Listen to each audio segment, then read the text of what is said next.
Welcome back to our journey into the human experience. My name is Akshay Nanavati, and I'm the founder here of existingtoliving.com. This is the show for you if you're looking to push the boundaries of what's possible to achieve the impossible. This is a show for entrepreneurs, for explorers. We're going to talk to people who have achieved immense amount of success in their lives and how they've done it. We're going to figure out what it takes us to build that right mindset, that unstoppable mindset, push through the barriers that come in the way of success, and how to create the life of our dreams. And we got a very special guest for you today. He's a friend of mine. He runs the website Impossible HQ. His name is Joel Runyon. You can check out this website where he talks all about how to do the impossible, how to achieve the impossible. Check out his website, read the manifesto. It's a really great site to learn how to push past any barriers that may come in the way of what you want to do in your life. I've learned a lot from him. I really enjoyed speaking with him. I think you're going to get a ton out of this interview. Sign up. Make sure to sign up for his email list because he's got a ton of value. There's a lot you're going to learn by being a part of that community there, and how to create your own impossible list. He talks all about his list of things that he wants to do. It's really amazing. I mean, he's running a half Ironman. He's done a ultra marathon. He's got just amazing things on his list, and he'll talk all about how to achieve those things and how to create your own impossible list. The things that you want to do in your life that are beyond realistic, that are unreasonable and absolutely amazing. And you're going to learn all about how to do that in the interview today with Joel Runyon. So without further ado, here he is. Hi, Joel. Thank you so much for being on the show. I really appreciate your time, and it's a real honor to have you here. I absolutely love your blog. I was just showing the audience all about it and your impossible list. It's really fantastic. So thank you so much for being on the show. Yeah, thanks for having me. Yeah, definitely. My pleasure. So right off, can you just tell us a little bit about how you got started on this journey to achieving the impossible?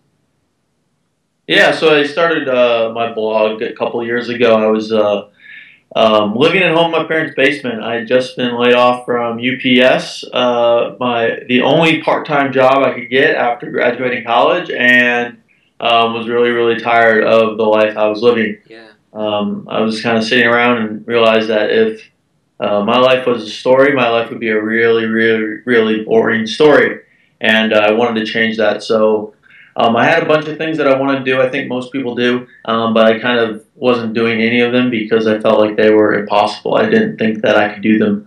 So for a while, I just been not doing them, and at that point, I think I just hit a point where I realized, I don't care if I can do them or not. I'll at least try them and see what happens. And so I started doing that, and I figured I'd write about it because then if I put it somewhere on the internet, then I would have to go actually follow through on all the things that I did.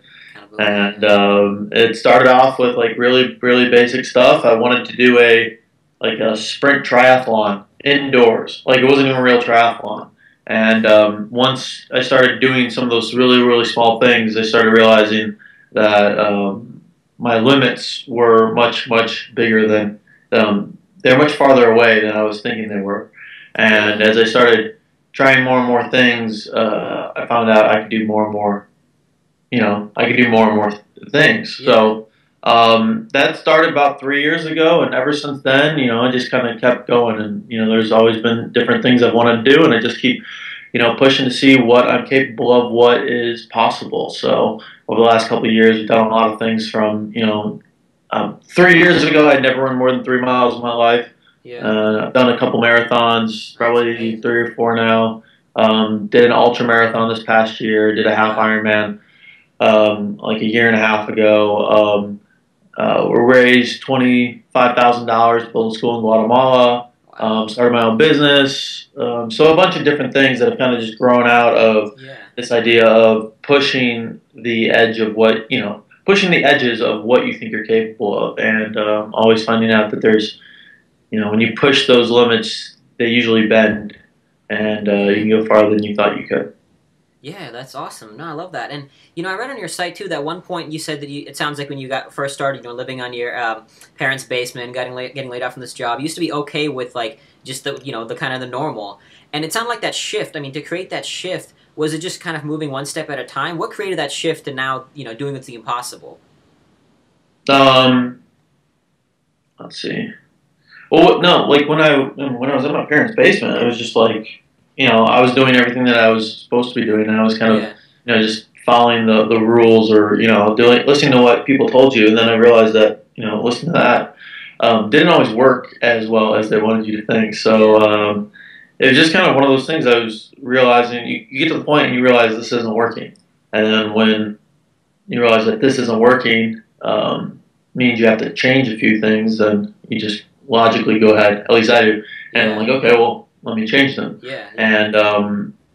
And then that kind of started off with, okay, let's just start one thing, and that was a triathlon. That was an indoor triathlon at Lifetime Fitness, which was not even like I have it listed on my blog as a fake triathlon because it's not. I didn't consider it like a real thing. I just wanted to see if I could do it and not die. So once I started that, then it just kind of it was a very logical progression. Well, what's next? Okay. Well, what's next? Yeah. Okay. Well, what's next? And just kind of kept going from there. Awesome. Yeah. So how do you define, the word impossible? Because I know people have different like, it's impossible, I can't do it. So how do you define that and prove that it's possible? Yeah, so the reason I called the blog Impossible Things is when I started off, I really didn't think I could do any of it. It wasn't like, oh, this is a cool wordplay or whatever. It's like, I don't think I can do them, so I hope I can do like one of these things.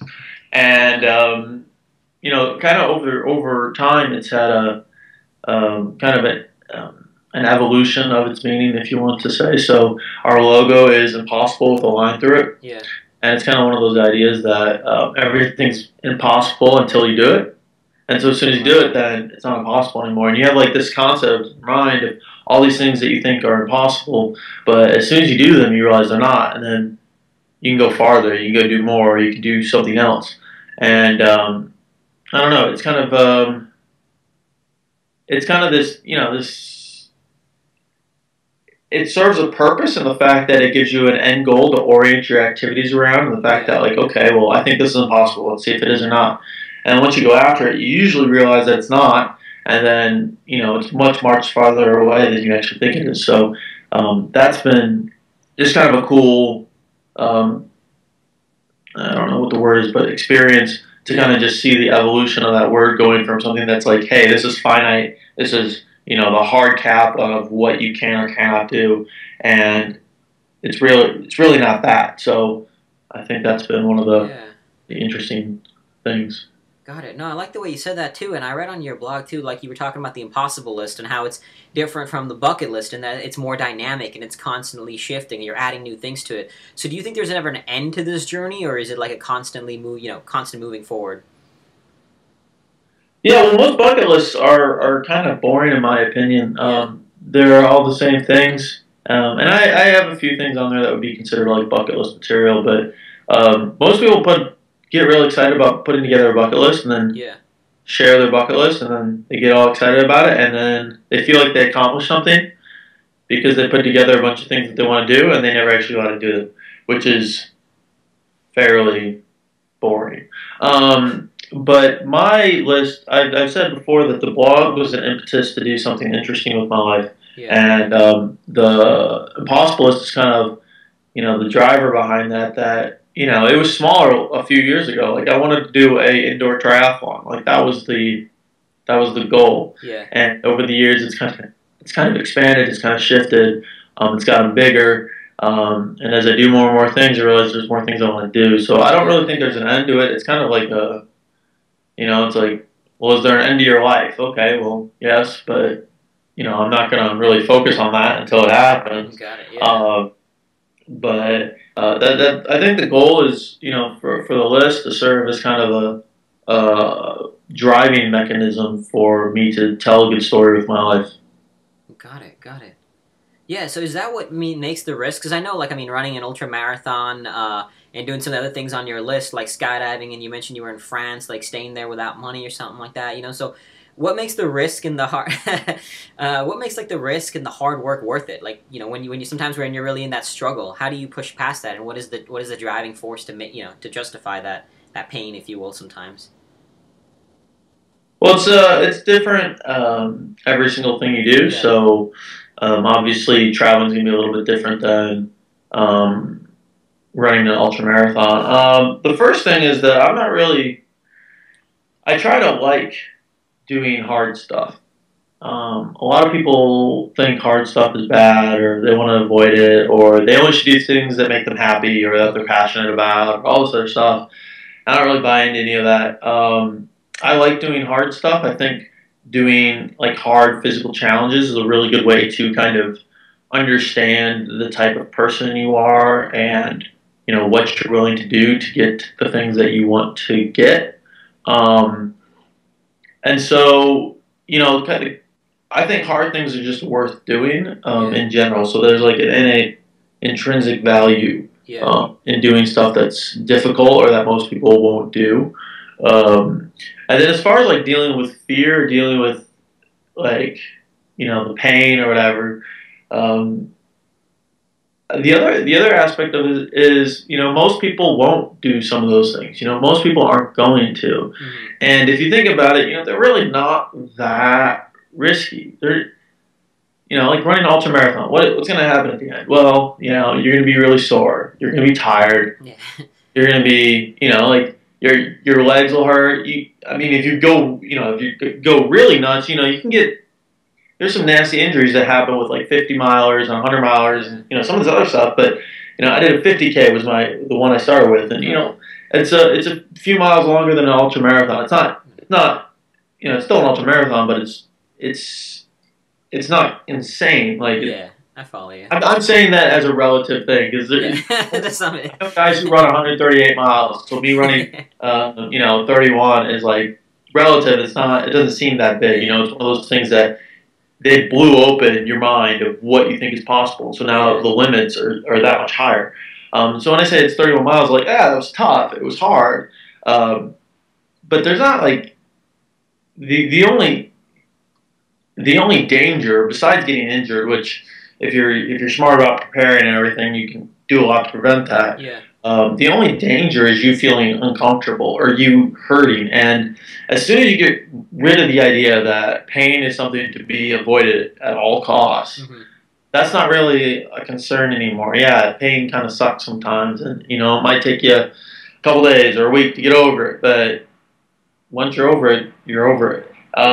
So that I don't know how many runners would tell you that, but that's kind of my idea because I don't really like running. I'm not a runner. I just kind of go out and do it because it's more of a mental thing. It's more of a personal test than it is I really really like running and I want to run for very long amounts of time. So I don't know. I would say just the idea that everybody thinks fun stuff is the only stuff you should do. I kind of like taking the opposite approach and doing hard stuff just because it's hard and it tests you in a way that you're not going to do if you only do fun stuff and watch TV and eat ice cream, because that's what I did for a while. And it wasn't that great. It was boring. And it doesn't put you in a situation where you're either going to make yourself better or put yourself in a situation where you're going to have conflict. And I go back and forth this idea of me telling a good story with my life. Yeah. You don't have any good stories that happen with somebody just having fun all the time or being happy all the time. Good stories have conflict. Good stories have ups and downs. And if you're always trying to avoid the downs, you're never going to have a good upside. You're just going to have a flat line, and it's going to be really boring. And it's not going to be bad, but it's not going to be good. And that's not a. I don't think that's a great way to go about life either. And I think a lot of people do that. Yeah, no, I totally agree with it. I love the way you describe that, like a flat line. That makes total sense. So, but when you venture into those downs, like into those moments where it's tough, it's scary, it's maybe risky, how do you handle that fear of the unknown? How do you push through it, or is there even fear? Um. So, I mean, I don't. It's different when you talk about different things, right? So, with ultra marathons, you just kind of. I don't think about running all 31 miles at once. You think about running 1 mile once. Yeah. You try to take away that big picture, and then it's just okay, let's just knock this one out. Let's get to 20 miles, and then let's talk about the last 11 because I've done 20 miles before. I'm really familiar with it, and then I've done 26.2 a bunch of times. I'm familiar with it. We'll deal with that bridge when we get there. And all I know is that from 26.2 to 31, I'm getting it. I'm doing it. Like it starts with a decision in my mind that it's happening. And as soon as I get over the fact that it's happening, then that's it. Like a lot of people don't have that decision made in their mind. They just kind of like let it happen. They're like, oh, maybe I'll get there eventually. You know, if it gets really tough, then I might stop. And in my mind, there's no negotiable. Like it's just going to happen. If I have to walk there, if I have to like walk backwards, if I have to like crawl, like I'm gonna go 31 miles at the end of the day, no matter what. If I end up crying the entire way, it's gonna happen. Yeah. But it's gonna be done. So that's one thing. When I quit my job, it was more of a thing that I made it more. A lot of people want to know how to deal with fear or pain or all this other stuff. And the reality is, a lot of times you can't really deal with it. Like there's no mitigating it. You can't really fool yourself that it's going to be less painful. But what you can do is kind of make the situation you're in almost more painful, or you really have to like make whatever it is that you're kind of maintaining as the status quo more painful than whatever you want to go do. So the first job I ever had was like a really decent job. It wasn't good. It wasn't bad. It was a really cool boss. I got to do some cool work. I made like a decent amount of money, and it was like okay. And I don't think I would have ever started my own business if I would have stayed there because it wasn't bad. It was okay. Yeah. I took another job after that, and it was terrible. I just had a really, really, really bad experience. It was supposed to be a step up, and it just kind of was bleh. And that's what was the impetus for me to go do my own thing because I said I don't know if I can make it on my own, but I would rather go back to working at UPS. I would rather fail and go back to working at UPS than continue working here. And so the situation I was in, the status quo that I was maintaining, got so painful that I didn't care about the other fear anymore. Like it was irrelevant. Like it didn't matter anymore because that wasn't my main driving point wasn't avoiding that. It was avoiding whatever right now was, and then that needed to change. And so I decided, okay, we'll change that and see what happens. Yeah. So if you're talking about avoiding fear, a lot of times you can't really avoid it. You can just like pick one of the worst, and if you have one that you actually want to actually go do, and one thing that's you're scared of that you don't want to be doing, then you just make the one that you basically trick yourself and you say, okay, well, I'm just going to be more scared of the one thing that I don't want to be doing, and that's going to push me to go do the thing that I actually want to do, even though it's scary. And then when you do that, it's kind of like a mind game. You end up doing it anyways. Yeah. And hopefully it works out well. Got it. So that idea, kind of like reframing the fear of what's really to be scared about. Got it. That makes a lot of sense. So now, with all the things you've done in your life so far, like what's been the scariest or the toughest thing you've done? Was it the ultra? Was it something else? Quitting my job was tough because that's one of those things. I quit 2 jobs within like 6 months of each other, and that makes you start questioning things like, oh, am I just a terrible employee or what? But I mean that was tough. And then when I started my own business or whatever, like it was like okay, well I'm piecing together stuff, covering my expenses, but I'm not really making tons of money. And then you finally start getting your feet under you, and you start actually generating revenue and getting things going. You're like, I could actually make this work. What is going on? So I mean that was definitely the toughest part because there was like a very real chance like I could end up back at UPS. I was like, I don't want that to happen. Yeah. And I was a couple years later, and it would I had a bunch more knowledge and information under my belt, plus a whole different mindset. But it was just one of those things like I thought I got to where I was supposed to be, and everybody was happy again. But then I realized it was more of like what other people wanted, but more than what I wanted. So that was probably the toughest one. The ultra was something that I just never thought I would do because I'm not a runner. Like I said, more than 3 years ago, I never run more than 3 miles. I didn't even run a 5K until like 2010 or something. I don't remember when it was, but I'd never actually done an outdoor race, and I just thought a marathon was stupid. And then I finally convinced myself to do a marathon. And once I did that, I was like, okay, I'm done. And then a year later, I ran a bunch of them back to back, and then I did an ultra, and it just keeps piling up. So that was I wouldn't say it was like the scariest thing, but it was one of those things you just like, I would have never thought that you would have done that. So Yeah. it's kind of one of those things that it really does make you step back and like take a look at what you're doing or what you're capable of and seeing, how much farther you can go. Yeah, yeah. I got it. And when you're in this journey, though, I'm sure you encounter failures. I read your blog post about the push-ups and how talking Uh, about. So how do you navigate through failures? When they inevitably happen as you keep pushing yourself. I'm sure failures present themselves. How do you push past them? yeah. The push-ups. Oh, geez. You have to own them, and then once you own them, you can get better at them. And a lot of people, you don't want to own failure because it sucks and it's embarrassing and it makes you look bad. But it also means you're human, and once you fail at something, then you usually get a feedback. Some sort of feedback where you're like, okay, I failed at that, but I can do X, Y, Z now. Like I know how to prevent that from happening in the future. So this is what I have to do in order to get there.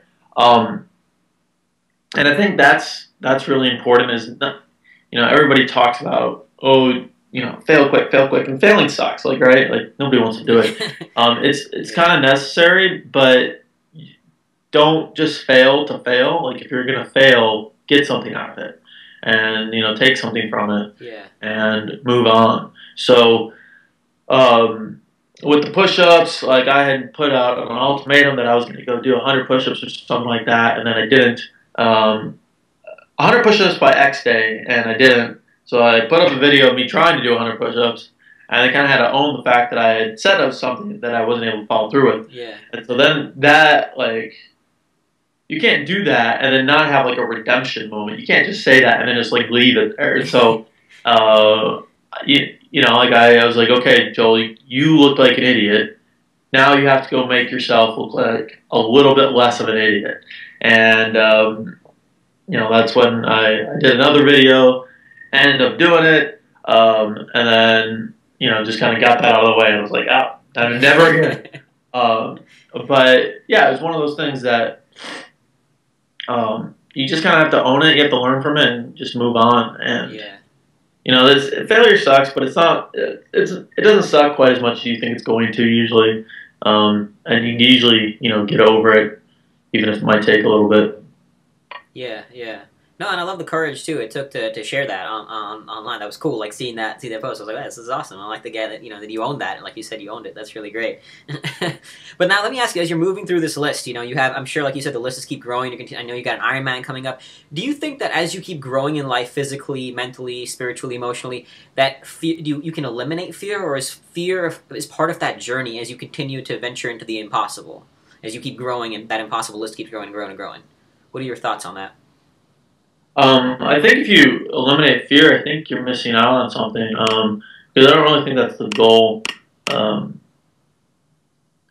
Like I said, everybody wants to, nobody wants to have pain. Nobody wants to, like, a lot of people only want to do stuff that's fun. And I think you miss out when you only do stuff like that, because you're kind of cultivating a very, like, I don't know how to say this without sounding like wooey.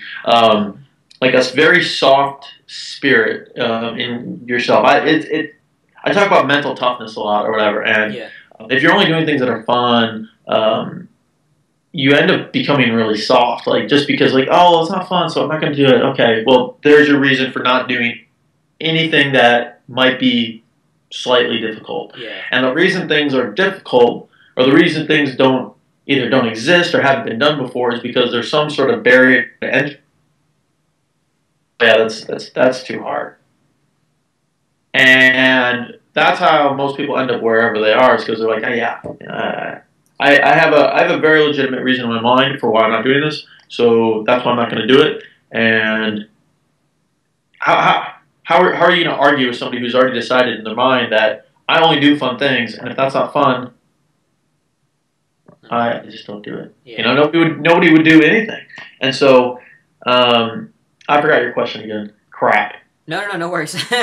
No, you're answering it. Yeah. I mean, you are answering along the lines of, like, eliminating fear. And it sounds like what you're saying is... Yeah. With eliminating fear, like, if people are like, oh, I'm only going to do stuff that doesn't scare me. Okay, well, what are you gonna do? You're gonna sit around, never leave your house and watch TV all the time. Like it's just not gonna happen. There's things you can do to get better than fear, and you can get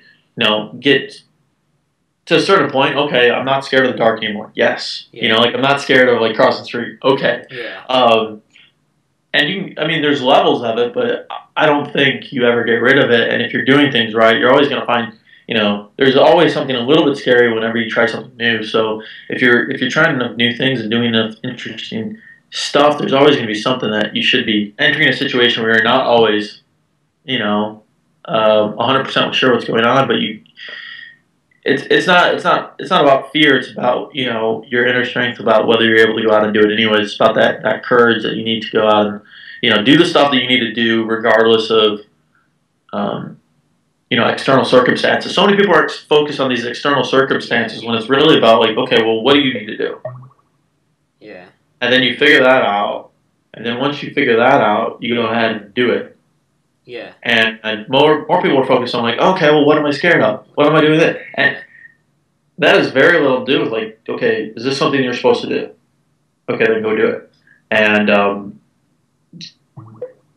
it's going to be scary. It's going to have all this other stuff, and just deal with it. Like that's kind of my philosophy. Just go do it. And once you kind of get that mentality going, then it's not that big a deal anymore. Yeah, yeah, no, totally get it. And one, just a quote that I have to share, or an ultra marathoner, I once saw him wear a shirt that says, "It doesn't have to be fun to be fun." Like the idea of fun through misery, So I totally get that. I was on Greenland last year, and and it was miserable for 1 month on the ice cap, and but it was kind of fun in its own right, So I get that. well, the miserable stuff is the stuff that like, this sounds really like terrible, but the stuff that's miserable is the stuff that's a lot of fun. Yeah, no, I get stuff that like you think sucks right now usually turn out to be the best stories. You're like, exactly.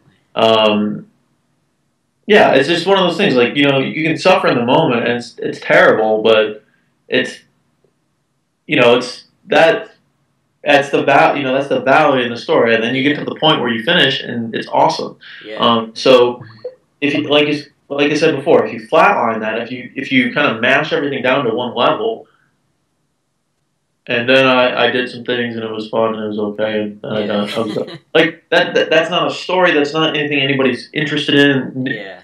Nobody would pay attention to that. You wouldn't want to pay attention to that, and that's one of the things I realized when I started thinking about my life. Like story is that if I'm not doing things that are forcing me to engage in conflict and then resolve them and then finally get to where I want to be. Not only is it not going to be interesting to others, but if I was reading my story, like if I had a book or if I had made my life into a movie or so, one of those things, like if you did that, my story would be a story about a guy sitting around on the couch watching other people do interesting things and wishing he could do them as well. Mm-hmm. And that was the point when I realized, okay, well, I'm just going to go out and do it anyways. And to do that, you have to go through some, through some valleys, through some things that you don't necessarily want to do or aren't necessarily fun, but that's what makes the story. Yeah, no, I totally get that. So, you're doing all these amazing things, traveling the world, doing these amazing things, and you started your own business. So can you tell us a little bit about how you, much of my audience has actually emailed me and asked me, like, how do you actually generate an income? So how do you do that? How do you actually generate income through this, through all the things you do and in your business? Yeah, so Impossible HQ is a business. I've got a couple of products on the site. I also have a few other mini sites that I run around the web. And then I also have a consulting agency, which I don't really talk about on my blog, but when people talk about like sources of income, I talk about it because for a long time the blog wasn't a source of income, and I wasn't really shy about telling people that. I don't like it when people say like, "Hey, I'm making all this money online," and then they're not making any money.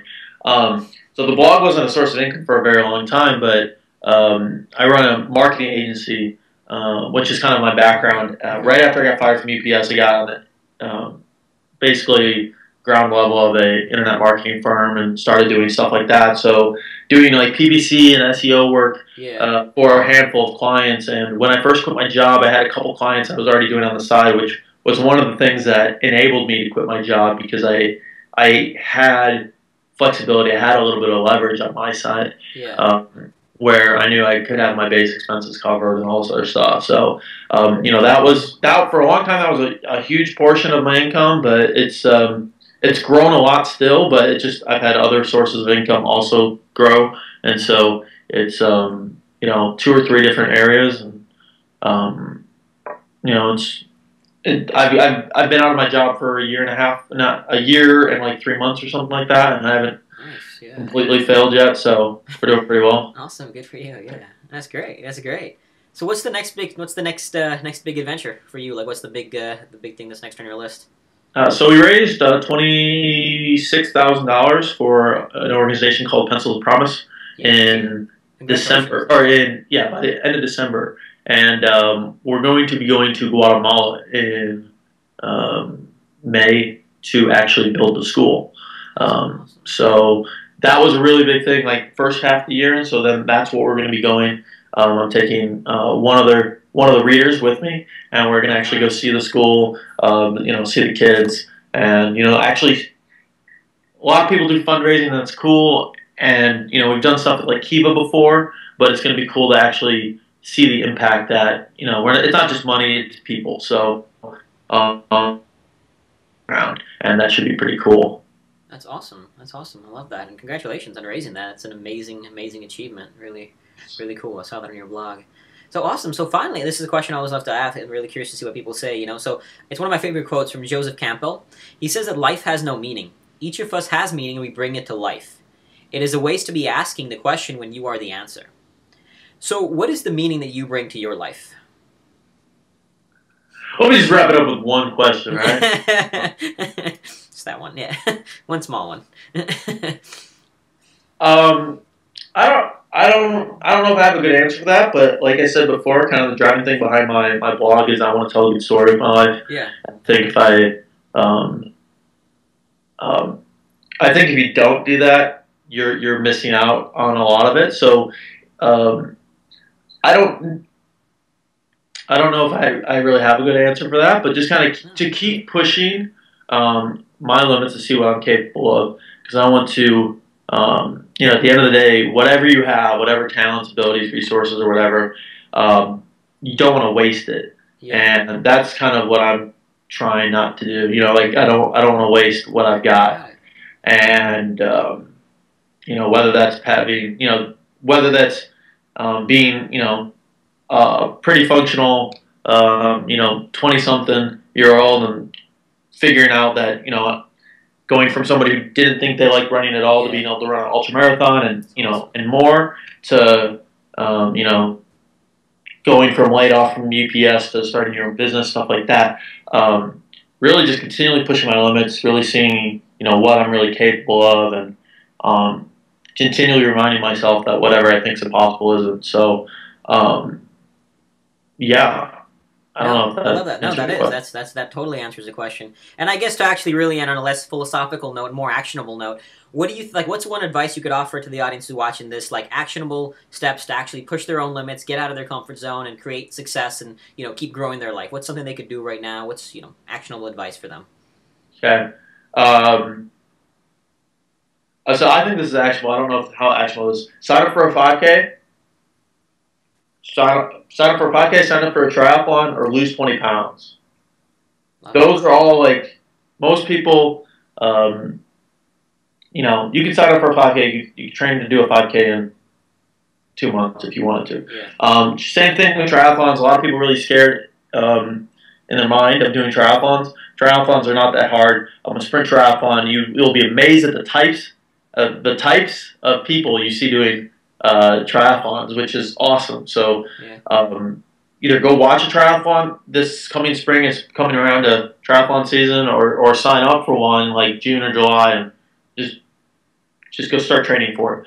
And then a lot of people have a lot of weight to lose, and it's one of those things, once you start realizing you can change the way you look or change your body, you start to realize that you can change a lot of things that don't have aren't necessarily physically related to you. So I talk about physical challenges a lot, because I think once you can understand, once you get control of yourself, then you can start taking control of things that don't have anything to do with you. And 5K, a triathlon, losing weight or gaining muscle, all those physical challenges are all up here. And the only person that really affects is you. And you just have to make the decision, okay, I'm going to either put in the work to do it or I'm not.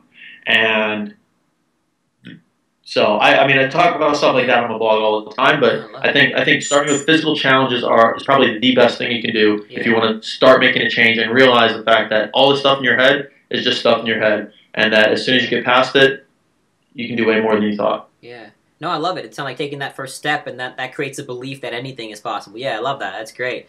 Awesome. Well, thank you so much, Joel. Your insight and your advice has just been invaluable. It's been a real pleasure speaking with you, and I really appreciate you coming on the show. I look forward to hearing more about how the journey is moving forward here, and maybe bring you back on a couple of years from now as you move through more sections in the Impossible List. Thank you so much, Joel. All right, thanks for having me, man. Yeah, real pleasure. I look forward to connecting with you again. I hope you all enjoyed that interview. Now get out there, sign up for that 5K, that 10K, whatever it may be, but push your body and use that to push your mind and drive forward in all areas of your life. And now keep working on creating your own Impossible List. I look forward to hearing all about that. Over here we call it the path to immortality. So whatever you want to call it, get out there, create that list. Live your dream and embrace the lifestyle of your dreams. Joel had a lot of great tips on how to do that, how to push through the fear that will inevitably come up when you're striving for greatness. So again, I hope you got a ton out of the interview. If you have any questions for me or for Joel, please feel free to put it in the comments below. And I'd love to hear what is the next thing you are going to do now. What are you going to go sign up for? Please post that in the comments below. I want to hear all about it. I want to hear about your Impossible List. And post it so we can all learn from it. We can all share. Maybe we'll have similar things so we can work together in achieving our dreams and making the impossible possible. So until we see you again next time, get out there and go run your 5K. Look forward to hearing all about it. And we'll see you again in a week. And remember, life is your playground. Go play it with joy and passion.